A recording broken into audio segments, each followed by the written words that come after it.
पारंपरिक शाहिरी कला जोपासण्याची गरज. गुरुवर्य सखाराम खोत. अलाटवाडीत शाहिरी कार्यक्रमातून जनजागृती. शाहिरी कला ही काळाच्या ओघात लोप पावत चाललीय. या कलेला प्रोत्साहन देऊन आपली संस्कृती व कला जतन करण्याची गरज निर्माण झालीय.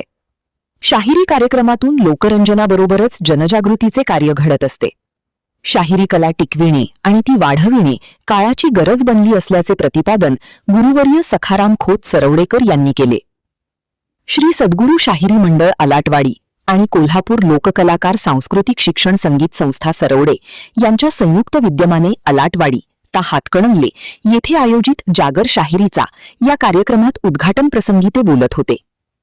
यावेळी प्रमुख अतिथी म्हणून पाचगाव शेतकरी विकास सेवा संस्थेचे संचालक पांडुरंग पाटील, अर्जुनवाडाचे विमा प्रतिनिधी संदीप तिप्पे, आदर्श दूध संस्थेचे चेअरमन शिवाजी माने, आप्पासाहेब जाधव व मान्यवर उपस्थित होते.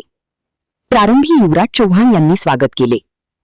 यावेळी शाहीर रामचंद्र जाधव, अंकुश मिसाळ मिरज, बळवंत चौगले पनोरे, युवराज महिकर पालकरवाडी, हिंदूराव पाटील सोन्याची शिरोली, पांडुरंग टिपुगडे राशिवडे बुद्रुक, प्रकाश सुतार धामोड, धनाजी पाटील कांबळवाडी, धोंडीराम पाटील पाचगाव, रंगराव मालप केळोशी खुर्द, योगेश संभाजी माने अलाटवाडी आदी नामवंत शाहिरांनी गण, गवळण, साकी, पद, छक्कड यासह अध्यात्म व पौराणिक भेदिक शाहिरीचे सादरीकरण करून मनोरंजनातून समाजप्रबोधन केले. या कार्यक्रमाला रसिक श्रोत्यांनी उत्स्फूर्त प्रतिसाद दिला. यावेळी उपस्थित लोककलावंतांना मान्यवरांच्या हस्ते गौरविण्यात आले. पत्रकार संभाजी माने यांनी सूत्रसंचालन केले तर मारुती चव्हाण यांनी आभार मानले.